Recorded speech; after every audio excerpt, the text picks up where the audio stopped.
umkhumbi wathi uNkulunkulu eseqedile umkhumbi wathi ngosuku lwesikhombisa wasuyafika uSamsoni yafika ibhule lamandla yafika abantu beDamasa yafika abantu bebhizinisi yafika abantu bebhizinisi Mpipito yafika abantu bebhizinisi Mtholo yafika abantu bebhizinisi Tshwala yafika ibhula elamandla yafika emhlabeni abantu babathe lali izulu lali izulu lali izulu babathe abantu basebeyakhumbula ukuthi uNohara wamemezela ukuthi uJehova akukhiwe umkhumbi. Bathetha sasize imvula sesilile emhlabeni bonke abantu iyababhubhisa bonke abantu bahamba lemvula bafa kodwa uNoha nesizukulwane sakhe nabantwana bakhe nabafazi bamadodana akhe basinda ngoba bebengaphakathi emkhunjini. Ngizothi namhlanje ntambama mama wami baba wami ungabalekela emkhumbini kuJesu bonke abantu abazosinda ngabantu abazobalekela kuJesu bonke abantu abazosinda uma uJehova ebhubhisa umhlaba ngabantu abazobalekela kuJesu. uJesu uyisona umkhumbi kaNoha wabhotshozwa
wasiyawuthatha ukhiye ngoba wabona ukuthi nela lapho belomusa ukuthi baselina abantu bavulele nezoni avulele abaqabile ukungena emkhunjeni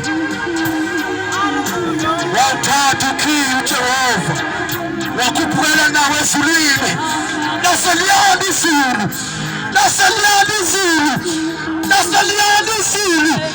laseliyana izulu baqala abantu bamangala ukuthi kwenzakalani emhlabeni kodwa Nowa wajabula ngoba ungaphakathi komkhulu. Haleluya!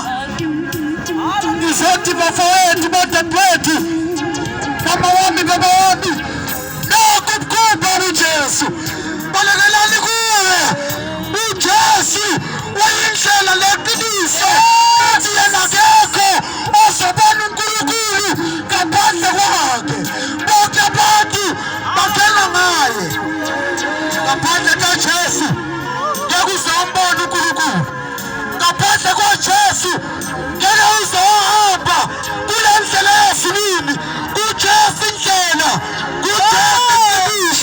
kuJesu kuphila balekelani kuJesu akasishone nomhlabeleli kancane ukuthi sekuntambama.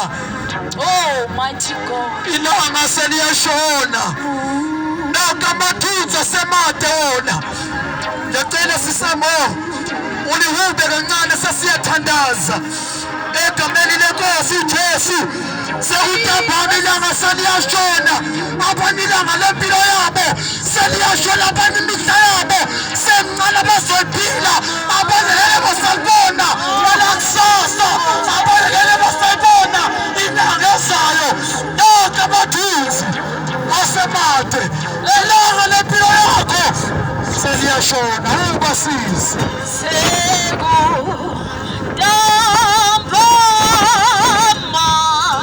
Jesus.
Sesiyathandaza, sesiyathandaza. Unoba ngubisho kukaNkulunkulu.